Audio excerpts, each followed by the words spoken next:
Oh, hello there. Yes, it is me. I just saw a movie other day. A little late to the party, as they say.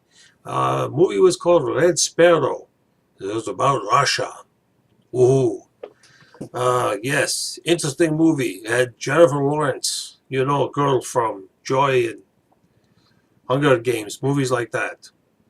Um, Interesting movie. I thought it was also like other people thought. It's a Cold War movie. No, it is no such thing. It is a modern day movie because they have cell phones.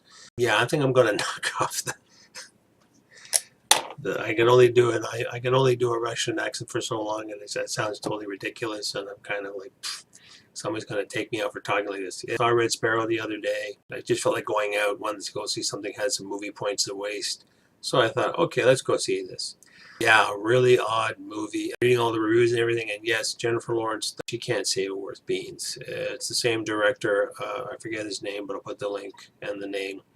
Same guy who did the last two Hunger Game movies, which were horrible. The book was better than those movies, that's for sure. And then this guy does some kind of a spy flick. This was kind of like watching Salt, the Angela Jolie movie about some kind of Cold War thing. I thought it's 2000 and something. We're watching a Cold War movie. What's up with that? Yeah, we know. I remember watching Movie Bob's review about, yeah, Russians are bad guys again. So let's do a movie about Russian bad guys. But I don't know. Again, because it's like when I was in the army in the 80s, it's like, oh, Russians are bad guys. You watch all the James Bond movies and all the other, Cold War type movies or Red Dawn and these other things are showing like the Russians, yes, they're going to go out there and they're going to come and get us and they're going to blow us up. There'll be nuclear missiles and this kind of thing. This doesn't get into nuclear missiles. It's about the spy game. But it's kind of like a poor man's James Bond, Jason Bourne kind of thing. I mean, she goes to spy school. Well, as they say in the movies, actually goes to whore school. She's a ballerina, gets her leg broken due to an accident. It's actually an intentional accident because her partner's girlfriend wants to be the head ballerina. So, like, let's take her out, like almost like a Tanya Harding, just because Tanya's out. But instead of a crowbar, he actually steps on her and breaks her femur. That all aside, yeah, luckily her uncle works for the security agency.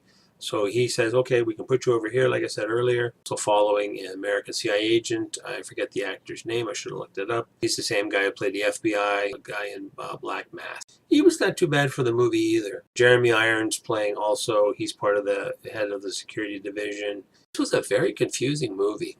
I mean, it wasn't as bad as everybody said, oh, there's sex and there's rape and whatever else. And actually, it was only like it was like touched on. One scene where one of the other students is trying to, grab her from behind and do her in the shower while she, bashes the guy out, and then she's getting grief from the instructor at the Sparrow School saying, like, well, why did you do that?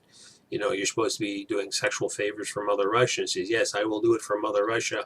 I'm not going to do it for this guy. It talks a little about the psychology about, trying to figure what people want and what can you give them to get their secrets, either or win them over, maybe turn them into double agents, that kind of thing. It is typical spy stuff, like double, triple, quadruple, 5 times, 6 time crosses. I didn't know, like, Lawrence, which way she was going to go. Is she going for Mother Russia? Is she going to side with the guy she's falling in love with? Or is she not falling in love with the American CIA guy? This is a movie, too, you maybe don't even want to wait for it to come on digital or anything. Wait till, if you still got cable, you still got TV, I'd wait for it to come, like, on on a TV channel. If like up here we have Showcase or whatever, or Bravo or something like that, if they're going to show it, watch it. Then, like, don't even wait till it comes to the movie channel. Not as horrible. There was, oh, there's this, there's that, and yeah, you get to see J-Law. Some people are calling her that now.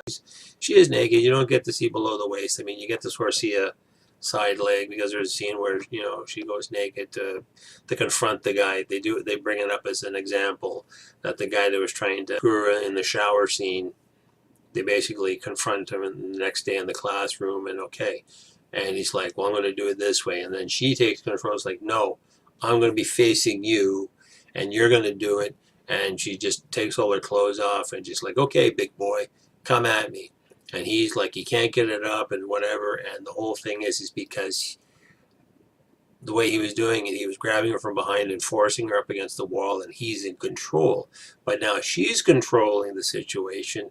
Well, it doesn't excite him. He can't get it up. It's like, put your pants back on and sit back down. One of the other weird things, too, is when she finally becomes a field agent and they put her on a thing that they're going to have to go after one of the guys to, I think it is that American guy that they're going to come after, that she's going to try to seduce. Her boss was called Boris. And I thought, really? Is Boris and Ivan really common names over there? Or are we just trying to be like, you know, old Rocky and Bullwinkle, Boris bad enough kind of bad guy? Actually, everybody too, with Russian accent. Jennifer Lawrence had Russian accent. Jeremy Irons, everybody. If you weren't Russian, you didn't have an accent because you were playing Americans. He's fun stuff, though. Cinematography-wise, yeah, it was actually nicely shot. There were some nice scenes, you know, good costuming. Very gray, but I guess, you know, it's a great kind of ideal. You know, we're talking about, you know, the downside of things, and just sort of the theme of it is kind of a gray theme. There were some other scenes too later on in the movie where part of it, I think some of the sexuality in this was kind of sensationalized. Just like, hey, look, you got, you know, almost naked Jennifer Lawrence. There is a nice twist at the end that she, you know, you find that actually, yeah, she does get back at everybody else. At the end of it all, I was just like, what did I just watch? But it wasn't as bad because I have gone through a couple of movies. I've said before in other reviews, I got up in the middle of, I think after 20 minutes of Transformers #2, I got up and left because that was horrible. Cosmopolitan, that was a horrible movie. I actually left that one and snuck into another theater to see Looking for a Friend at the End of the World with Steve Carell. And what was another movie I walked down at years ago? Public Enemies with Johnny Depp. That was a Michael Mann movie about Dillinger. Horrible movie. I think again too, I wish I had got up in the middle of Bridesmaids, because that was a horrible movie too. But this one actually okay. I sat through the whole thing. I said, no, I gotta go to the bathroom. No, I think I can sit this out. But again, also too, this could have been a shorter movie. It was 2 hours and 20 minutes with the credits. This could have been a 90-minute spy movie. Again, I think it was also trying to be too smart. Like, how many directions can we do the crosses? You know, oh, so and so and so and so and so and so and so and so. It's just like, and I can see why, yeah, a lot of people didn't like it. Most critics didn't like it. It got a really bad, I think it was like 50-50 on Rotten Tomatoes. Anybody else see this movie? Did you like it? Did you not like it? Did you like, or are you giving it a total pass like I should have done in the first place, and maybe go see Black Panther again for the third time? Don't forget, as always, leave your comments down below. If you're new here, don't forget, hit subscribe, hit the notifications, because I do post on a weekly basis. And as always, I will see you in the next one.